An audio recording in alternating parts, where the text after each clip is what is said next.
Hello, everybody. Welcome to today's lesson. Let's go over today's lesson objective. So today we will solve word problems using number lines. All right, fantastic. Let's go ahead and review our success criteria. So our first success criteria is today I can identify numbers on a number line.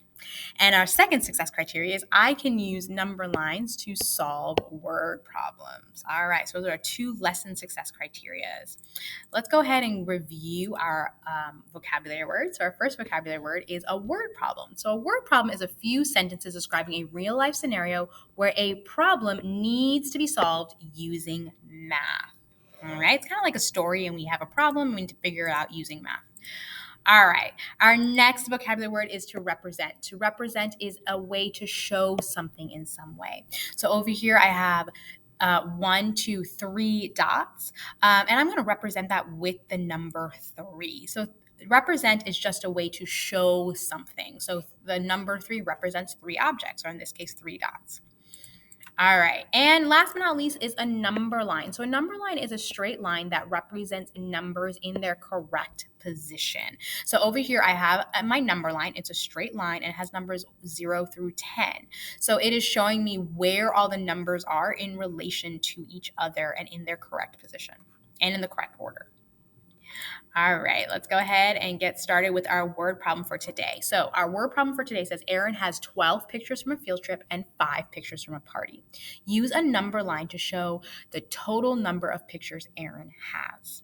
Okay, so Aaron has 12 pictures from a field trip, and she also has 5 pictures from a party. What I need to know is the total number of pictures Aaron has. All right, so let's go ahead and do that together. Okay, so right here is I have my number line, right? And the first thing I need to do is go ahead and plot 12 pictures because she has 12 pictures from a field trip. So let's go ahead and figure out where that would be. So I know that 12 is a little bit more than 10, but it's less than 20. So I know that, that 12 is going to be somewhere in here on my number line. So let's go ahead and draw our little tick marks to figure out where 12 is. So I have 1, 2, 11, 12, 13, 14, 15, 16, 17, 18, 19, and then there's 20 right there. So I have 10. So let's go ahead and figure out where 12 is. So I have 11, 12. 12 is right here. So this is how many pictures Erin has from her field trip.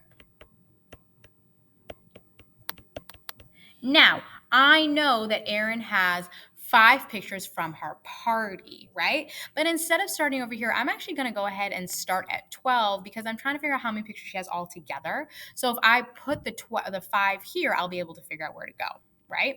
So I'm actually going to go ahead and do some jumps for this. So I'm going to start over here. It's like starting at 0, and we're going to go ahead and count 5. So I have 1, 2, 3, 4, 5. So this is how many pictures Erin has from her party. Now I want to know how many pictures she has all together. So I'm going to go ahead and count up from 0 where she is, how many pictures we have all together. So I'm going to start at 0. I know from here to here is 10. And then if I count, I have 11, 12. And then I'm going to go ahead and count 5 more. 13, 14, 15, 16, 17. So all of this, let me use a different color. So this is a number of pictures that Erin has all together. This is her total pictures is 17. So let's go ahead and answer this question using a complete sentence. So Erin has 17 pictures